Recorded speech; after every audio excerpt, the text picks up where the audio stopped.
এই জাহান্নাম থেকে বাঁচতে হলে আল্লাহ পাক রব্বুল আলামিন রহমতের কোনো বিকল্প নাই। আল্লাহ পাক রব্বুল আলামিন রহমত যদি বান্দার জন্য শামিলে হাল না হয়, কাল কিয়ামতের দিন কোনো বান্দার জন্য জাহান্নাম থেকে বাঁচার সুযোগ আছে নাকি?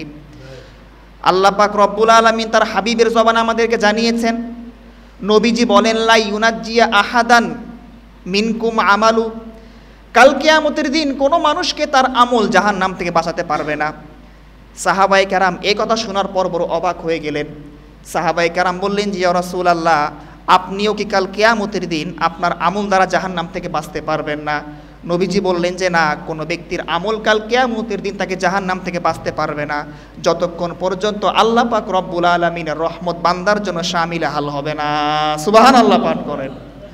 আল্লাহ পাকের রহমত যদি শামিলে হাল না হয়, আপনি 500 বছর ইবাদত করবেন ঠিক, অহংকার করতে পারেন, 500 বছর নামাজ পড়ছে একটা না, আল্লাহ বলবেন যে ফেরেশতা এই বান্দাটাকে একটু জাহান্নামের কিনারে নিয়ে যা।